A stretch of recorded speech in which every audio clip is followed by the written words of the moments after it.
Hello friends, मैं हूं doctor मल्लिका वाजपेयी और आज इस वीडियो में हम ब्लोटिंग के बारे में बात करेंगे, जिसको कहते हैं पेट का फूलना, अफारा आना या फ्लैचुलेंस। ये एक बहुत ही कॉमन समस्या हो गई है।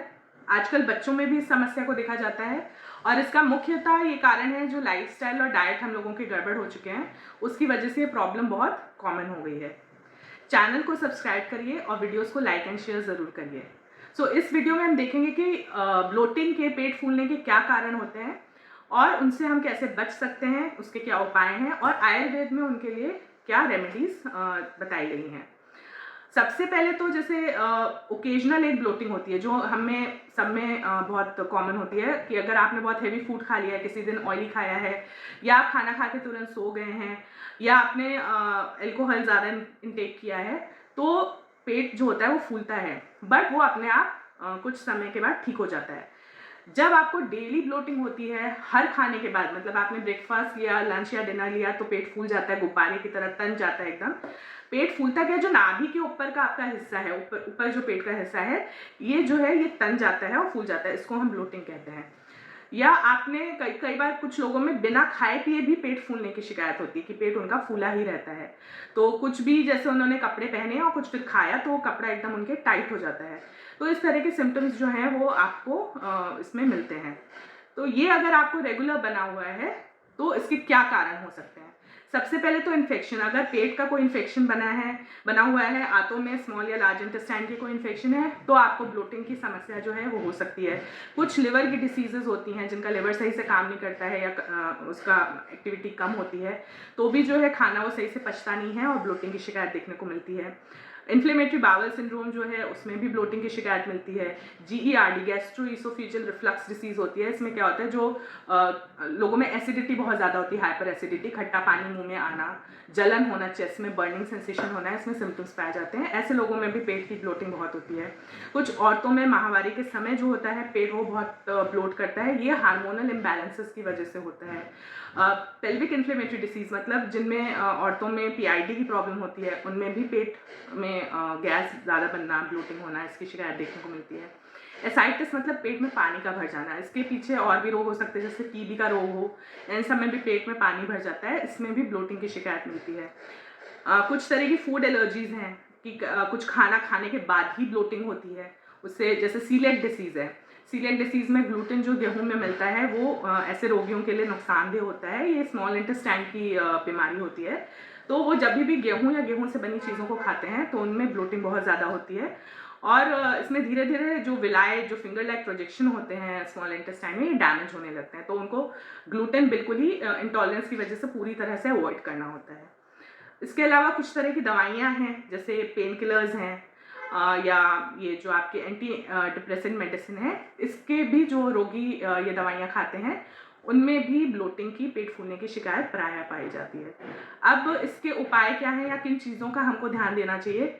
एक तो ओवर ईटिंग से बचना चाहिए। आप स्मॉल मील्स खाएं, बार बार अगर आपको भूख लगती है तो इंटरवल्स में खाएं, बट एक साथ ज़्यादा खाना नहीं खाना चाहिए जिन लोगों को ब्लोटिंग होती है, क्योंकि हमारी बॉडी में जो सिस्टम है उसमें क्या है कि हंगर का सिग्नल और सैटिस्फैक्शन का सिग्नल हमारे ब्रेन से आता है। मतलब जब हमें एहसास होता है कि हम भूखे हैं और तब जब हमें लगता है कि अब हमें खाना बंद करना चाहिए, हमारा पेट भर गया। तो जब क्विक ईटिंग की जाती है, जब आप बहुत जल्दी जल्दी खाना खाते हैं, और आजकल क्या है कि हम टीवी देखते हुए खाना खाते हैं या बातें करते हुए खाना खाते हैं, तो ये जो क्विक ईटिंग की वजह से सैटिस्फैक्शन सिग्नल आने के पहले ही हम बहुत ज़्यादा खाना खा चुके होते हैं और उससे पेट जो है वो डिस्टेंड होता है और फिर ब्लोट करता है। तो खाना जो प्लेट आप अपनी फिल कर रहे हैं उसमें देखिए कि खाने का जो पोर्शन है वो थोड़ा हो, भले ही आप उसे दोबारा रिपीट करें, पर एक साथ प्लेट में ज़्यादा खाना न लें। दूसरा इसमें देखा गया है, जैसे मील्स में इंटरवल बहुत ज़्यादा हो जाता है कि सुबह का खाना खा के जब तक आप रात का खाना खाते हैं तो बहुत बड़ा गैप हो गया। ऐसे में भी जो है ब्लोटिंग की या गैस ज़्यादा बनने की शिकायत होती है। तो कुछ भी आप जो कैरी कर सके अपने साथ, चाहे ड्राई फ्रूट्स हों या फ्रूट्स हों, कुछ भी जो आप कैरी करके थोड़ा बहुत खा सकते हैं तो खाइए कुछ इंटरवल में, जिससे कि पेट लंबे समय तक खाली नहीं रहना चाहिए। इसके अलावा जो फूड एलर्जीज हैं, जैसे कुछ लोगों को लैक्टोज, जो शुगर हमारे दूध और दूध के बने जो प्रोडक्ट्स होते हैं उनसे होती है, और कुछ लोगों को ग्लूटेन से, जैसे मैंने बताया, होती है। कुछ लोगों को फ्रक्टोज, जो कि फलों में जो शुगर मिलती है, उससे भी लोगों को एलर्जी होती है। कुछ लोगों में एग्स की एलर्जी होती है। तो अच्छा रहेगा कि जिन लोगों में ब्लोटिंग ज़्यादा होती है वो एक अपनी डायरी बनाएं और उसमें ऐसे फूड को लिखा करें कि इस खाने को खाने के बाद मुझे ज़्यादा ब्लोटिंग होती है या गैस बनती है। तो आपकी एक एलिमिनेशन लिस्ट प्रिपेयर हो जाएगी कि कैसे खाने को आपको अवॉइड करना है या बहुत कम मात्रा में उसको लेना है। तो इसको आप लिखें एक जगह पे, तो ये आपको आगे हेल्प करेगा। दूसरा, जो एयर हम स्वॉलो कर लेते हैं, जैसे जल्दी खाते हैं या बोलते हुए खाते हैं तो एयर स्वॉलो होती है उसके साथ, फूड के साथ, उससे भी पेट फूलता है। या च्युइंगम खाने से, स्मोकिंग से, या जो कार्बोनेटेड ड्रिंक्स आते हैं जैसे जो भी आपके कोल्ड ड्रिंक्स वगैरह आते हैं, ये भी पेट को जो है वो ज़्यादा फुलाते हैं, ब्लोटिंग करते हैं, तो इनको अवॉइड करना चाहिए।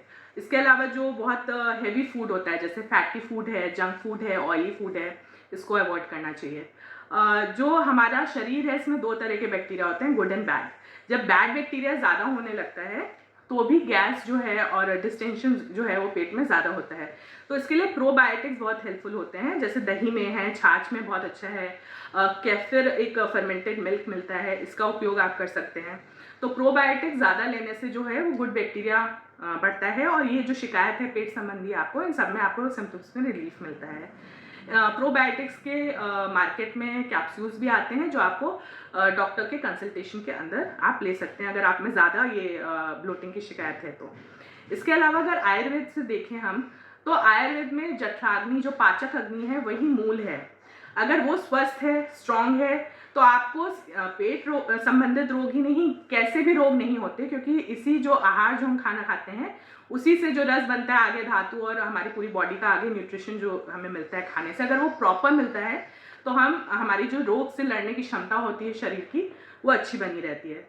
तो हमें अपनी जठराग्नि को, पाचक अग्नि को अच्छा रखना है, तो उसके लिए जो भी नियम बताए गए हैं, जो भी पथ्य हैं, जो आहार हमें लेना चाहिए ऋतु अनुसार, उन सब का अगर हम ध्यान रखते हैं तो हमारी पाचक अग्नि जो है, जठराग्नि जो है, वो स्वस्थ बनी रहती है। अब इसमें जो आयुर्वेदिक औषधियाँ हैं वो आप चिकित्सक की कंसल्टेशन में ले सकते हैं, वो बहुत आराम करती हैं जिनको कांस्टेंट ब्लोटिंग बनी रहती है या पेट फूलता है या एसिडिटी की बहुत शिकायत होती है।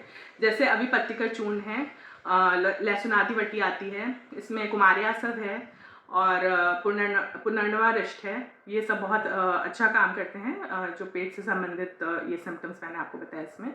इसके अलावा जीरका रिष्टम भी आता है और दशमूला रिष्टम, ये भी बहुत अच्छा इसमें लाभ देता है, तो इनको आप डॉक्टर कंसल्टेशन में ले सकते हैं।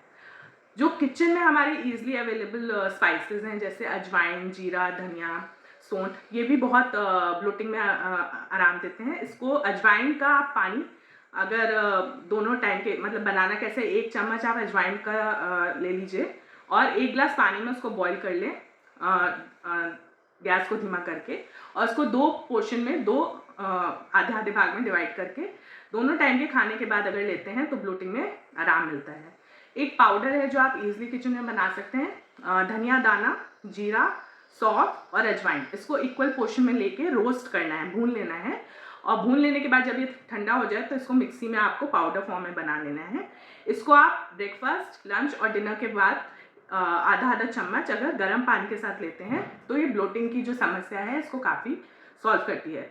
इस चूर्ण को आप बहुत सारे एक साथ ना बनाएं, 1 हफ्ते के उपयोग के हिसाब से बनाएं, क्योंकि फ्रेश ये ज़्यादा अच्छा काम करता है। दूसरा जो मैंने बताया आपको कि फैटी और oily fried food, junk food, इसको आपको कम्प्लीटली अवॉइड करना है।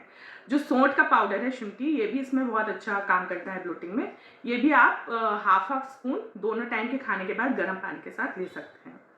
तो ये कुछ उपाय हैं जो आप करके, और जिन चीज़ों का मैंने आपको बताया अगर आप ध्यान रखते हैं तो आपको ब्लोटिंग से काफ़ी बचाव कर सकते हैं। अगर आप लाइफस्टाइल चेंजेस करने के बाद, डाइट के चेंजेस करने के बाद भी आपको पेट फूलने की समस्या ठीक नहीं हो रही है, ब्लोटिंग सही नहीं हो रही है, तो आप डॉक्टर को कंसल्ट ज़रूर करें, क्योंकि ब्लोटिंग कई सारी बीमारियों का इनिशियल सिम्टम भी होता है। तो हो सकता है कि जिसको आप एक नॉर्मल सा पेट फूलना समझ रहे हो वो किसी और अंडरलाइन डिसीज़ की वजह से हो रहा हो, तो डॉक्टर का कंसल्टेशन ज़रूर लीजिए। So hope this video helps you, and we will meet again very soon. Be healed by Ayurveda.